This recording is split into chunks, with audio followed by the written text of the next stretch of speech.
Hi, welcome to Cooking with Chef Jeff. My name is Jeff, and yes, I'm a chef. In these videos, I'm going to be making our family favorites with the hopes that they become your family favorites as well. And today, we're going to be making chicken noodle soup. So when making anything, soup especially, because there's a lot of moving parts that go into what we're doing here, it is important to be prepared. So preparing all your ingredients and having them ready to go, in French cooking terminology, is called mise en place, which loosely translates to everything in its place. So what I've got here in front of me, I've got the ingredients I'm going to be cutting. I have my knife, I have my peeler for peeling my carrots, and I have my cutting board. I'm missing one thing though, okay?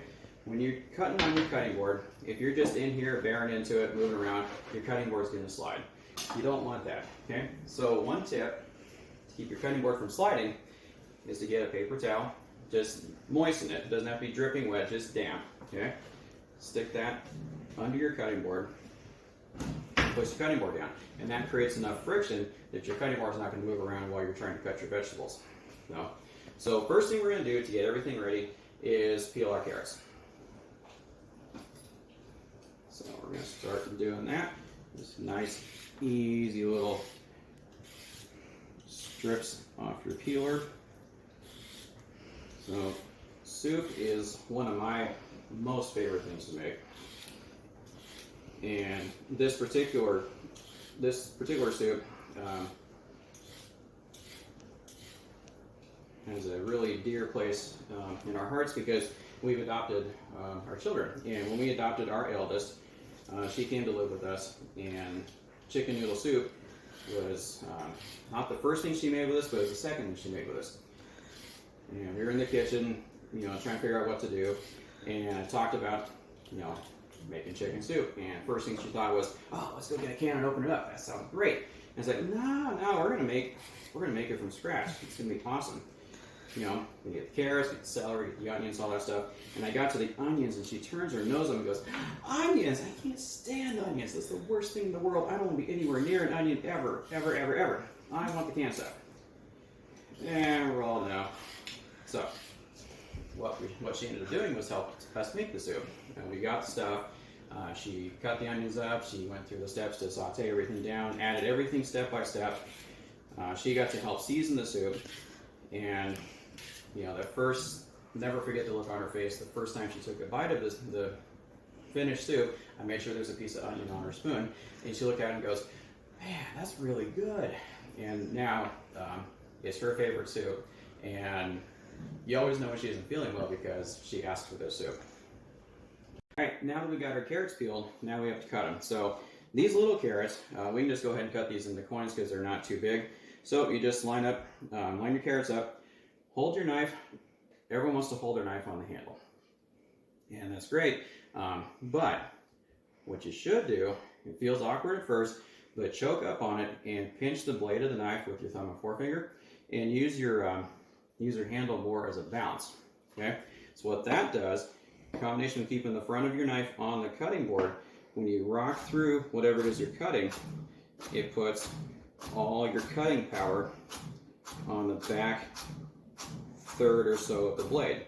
If you're holding the knife back here, like what you're tempted to do, all your cutting power is just right on the back tip of the blade and on the handle, and that doesn't do any good. The farther up you hold it, the farther up your power goes. So this is where you want to be doing most of your cuttings, on this back part of the blade. Okay, so get through those. And we'll cut the rest of these little guys. Just easy, just glide through it. Keeping your knives good and sharp will be your friend as well. Okay. Now for these bigger carrots, see, this one's got a nice split down the middle, makes it easy for us. You want to take them and cut them down the middle, okay? And into splits like that. We'll do the same thing here. If it's giving you a hard time before you split it, you can cut it in half, make it a little easier for you. But what this is going to do is we're going to cut half moons out of this, and they're going to be a similar size to the coins we cut the first time. That way everything cooks at roughly the same rate. And being half moons, they have a flat bottom, which makes it easier and safer way for you to cut through stuff. All So the more contact you have with your cutting board, the easier it's going to be and the safer it's going to be. So get those into our bowl, and we're going to go ahead and set those aside and move on to our celery. Okay. Now these guys are pretty clean. Oftentimes, especially if you buy it in a whole bunch, you'll want to break the stalks off and then wash them in your sink to get the dirt off. These look pretty good. Typically, I will cut a little bit off the end, especially if it's getting slimy or dirty looking, and then just cut this little bit off the top, right where the joint is. So, in the industry, we call that topping and tailing. Okay. Now, just like the carrot, we're going to take our celery and just run down the middle with our knife and get a couple little pieces, and then we're going to just line them up and just go through. You can move your knife, or better yet, you can move the food and keep your knife stationary. And always watch where your thumb is. Keep your thumb behind the rest of your fingers. Okay, that way you don't get it out of the way and cut it. And then stick your knuckles out and kind of run your blade along the knuckles. Okay. And then we'll wash, rinse, and repeat with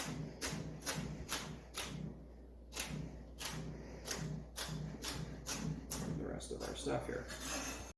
All right, now that we've cut our 3 large carrots, or equivalent thereof, and our 3 stalks of celery, now we're going to move on to the onions. And let's just be frank about it, onions are mean. So they make you cry when you cut them. My wife can't stand to be in the same room as me when I'm cutting onions, and she's the one filming this right now, so, sorry. But there is a good way to make things as fast as possible and as painless as possible. One is have a really sharp knife, because what happens when you're cutting an onion, all that nasty, gassy stuff that makes you cry is stored within their cells. And if you're cutting through onions with a dull knife, you're going to damage more of those cells and release more of that toxic stuff, which is the onion's defense mechanism. So if you have a really sharp knife, you're going to damage the onion less and release less of that stuff. Now, first thing you got to do is peel it. And you can stand there and peel stuff back and make a really pretty looking onion. But to make it a little faster, we have 2 ends of the onion here. We have the stem end, which is where the part that comes out of the ground, and we have the root end. Okay, so we're going to start by cutting the entire stem end off, so about like that. Okay, then we're going to flip around. We're going to run our knife down to the root, so it's just touching the edge of the root, right there. And we're just going to nip off the dangly bits. Okay. That way the root itself is still there. This is what connects the onion together. If you cut too much of this off, the whole onion will fall apart. Okay? And that's the secret to how they do blooming onions. Places that do stuff like that, they cut that off just enough to keep things together, it lays flat, and then they run it through the machine. But for us, we're going to take this now, we're going to stand it on what was the stem end because it's nice and flat, and we're going to cut through the middle like that. Once we've accomplished this, then it makes it really easy to peel off the outer layer or 2 or 3 that you need to get to a nice onion. Let's do that. Okay. All right. Now, as far as dicing an onion goes, you can go through, you can make your cross cuts, and then go through. But for making soup, quick 1/2 inch chunks, no big deal. So what we're going to do is starting going, you see a little grain of the onion here, so going parallel with that, we're going to make little cuts about 1/2 inch apart all the way around. So we end up with something that looks about like that. Okay, now you're going to take that and you're going to turn it 90 degrees, and you're going to just cut straight through the other direction, and out falls nice little onion dices. And you take your root and just trim those bits off. Okay.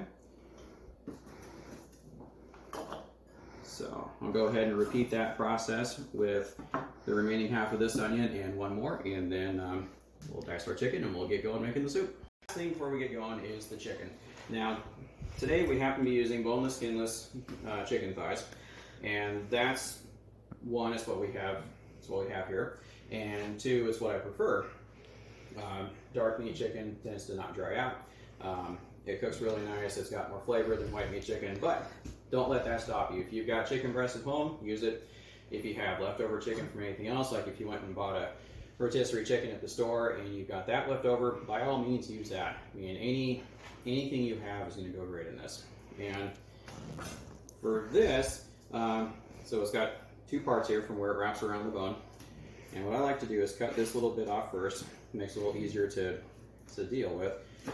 And then we're just gonna cut it one way, turn it, and cut it the other way. So, you know you're getting ready to cook when your butter starts talking to you. And I like to tease our youngest daughter about this. Stuff will be sizzling in the pan, and I'll bring her and say, "Look, honey, the food's talking to us. It means it's gonna taste really good." And she looks at me and goes, "No, Daddy, food can't talk." And she insists that it's not talking, it's boiling. So once your butter's boiling, you're gonna first add your carrots. And you want to start with the thing that's going to take the longest to cook. In this case, the carrots are the most dense. Even though everything's roughly the same size, the carrots are still going to take longer. So we're going to put the carrots in. And we're going to cook this for 3 to 4 minutes, still over medium to medium-high heat. Just until they're pretty well heated through. Not to softening, but just until they're heated through. All right, it's been about 3 to 4 minutes, and our carrots are nicely heated through, bubbling away in our boiling butter. And next thing we're going to do is we're going to add the carrots, or the celery, and the onions, because they take a similar amount of time to cook. And because our chicken's raw, we're going to go ahead and add our chicken now. If our chicken were cooked, we would add it later, but since we're working with raw material, we're going to go ahead and put it in now. We're going to get it in there, stir it all together really good. And basically we're going to let this go until the chicken is cooked all the way through and the vegetables are just to the point of starting to soften. And then we'll start adding our broth and the rest of the ingredients. Alright, time has passed and our chicken is cooked all the way through and our vegetables are to the point, a piece of celery out, of getting soft. And here it's tearing apart without snapping. This is good. Okay? So now we're going to start building our broth. So the first thing we're going to add are a couple of bay leaves. So bay leaves don't really impart a whole lot of flavor to it, but it's something about them makes whatever you put them in easier to digest. The bay leaves themselves you can't digest. They'll actually make you pretty uncomfortable, but just the essence of them cooking into whatever you're making makes it easier to digest. So once the soup is done, we'll fish those out. We're going to throw those in, and then we're going to add, this is the first 4 of 8 cups of water I'm going to add. So work that in, and I'll be right back with the second 4 cups in just a second. All right, I'm back with the second 4 cups. So I'm going to put that in. That's the other side. Now to flavor this, to turn it into chicken broth, there's a few things we can do. One, you could buy packaged broth from the store, either in can or in a carton. You could make broth from home. If you have bones laying around from like your barbecue chicken or you have a roasted chicken, you want to cook that down into broth, awesome, go for it. But what I like to do is use base. And what this is they take chicken broth and they concentrate it down to a paste. And it's something we use, in the restaurant industry often. And you can basically make your whatever flavor it is as sweet or as strong as you want. And because there's a lot of salt in this stuff too to help preserve it, also adds a saltiness aspect to your dish. You've noticed I haven't added any salt to this yet beyond what salt was in the butter. So what I'm going to do is add a nice big dollop of chicken base into our water here. I'm going to let it get hot, and then I'll taste it and see if I need to add more later. So, alright, our broth is warmed up a little bit, so I'm going to go ahead and taste it. I've got my spoon, so I'm just going to put a little bit of the broth into my spoon, give it a taste. And I'm going to determine that it isn't bad, but it needs more. Okay, so I'm going to go ahead and add another spoonful into my soup. Give that a good stir. And you don't want to go all chicken based. You are going to be adding a little bit of actual salt here at the end just to round things out. This gives you a really good start and gives you a nice level of depth to your broth as well. Okay, so now that we got in there, now see it's a little more yellow in color, so that's looking a little bit more right. I'm going to take another bit onto your taster spoon. Yeah, it's a lot better. All right, so we're going to go with that. Now I'm going to increase my heat to high. And I'll let this get to a nice boil, and then I'm going to add my pasta. All right, now our broth is boiling, so we're going to add our pasta to it. You can add whatever pasta you want. I like using egg noodles, so that's what we're going to go ahead and do. 6 ounces of them.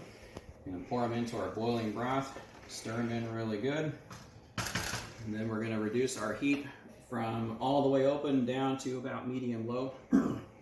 So the idea is to keep the broth boiling, keep the pasta moving around and cooking, but without boiling it over. And we're going to go ahead and let that go for the recommended time on the package, which our package says 7 to 9 minutes. So we're going to go ahead and go for 7 minutes, and then we'll check back.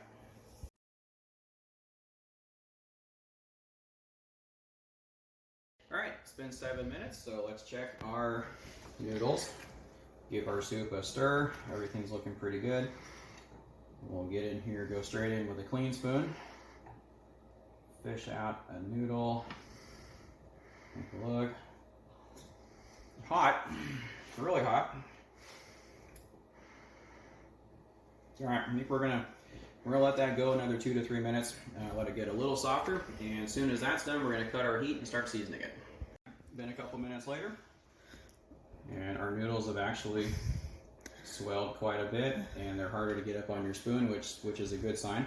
We're gonna go ahead and put one out onto our taster spoon. We're gonna blow it off this time and cool it a bit.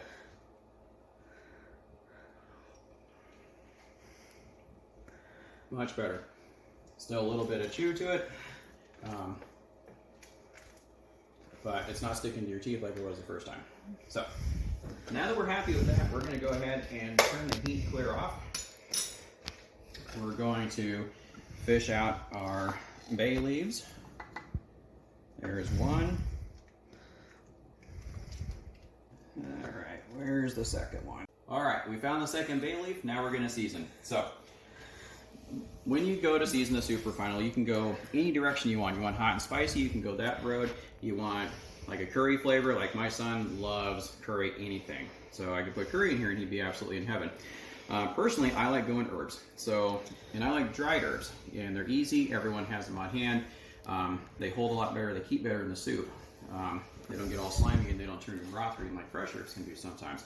So what I've got on here is I've got some parsley, some basil, some oregano, some tarragon, and then some black pepper. So we're gonna go ahead and pour that in.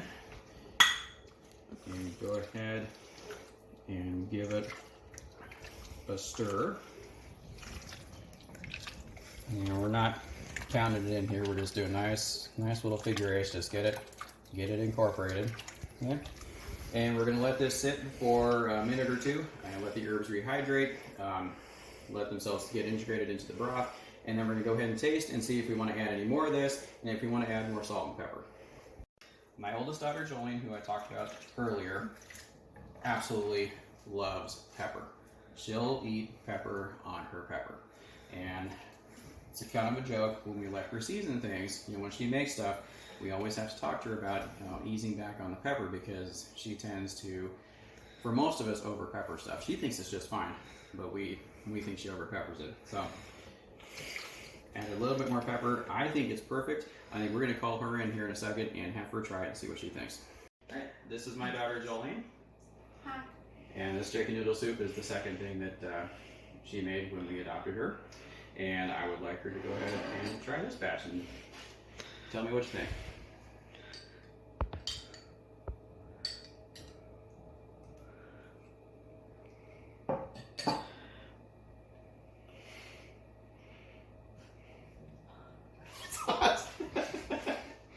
Beyond that.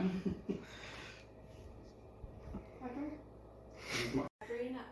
It's not heard it here, folks. In addition to just being really good soup, chicken noodle soup in our family has a bit of a legend to it. My mother-in-law a couple years ago got sick with COVID and just couldn't eat anything, just couldn't stand anything, except she did ask for a pot of this chicken noodle soup, and it was the only thing she could eat the entire time she was sick with COVID, and she ended up getting better after having it. Not too long after that, my father-in-law got sick with COVID, and it was the same story. He requested a pot of chicken noodle soup. It was the only thing he ate while he was sick, and as soon as the pot was gone, he was better. So it just so happens my father-in-law is a bit under the weather right now as well, so we're going to actually take this over to their house right now and leave it for him to eat as he recuperates. Thanks for watching Cooking with Chef Jeff. Do click subscribe and check the link below for a copy of today's recipe so you can try this at home yourself.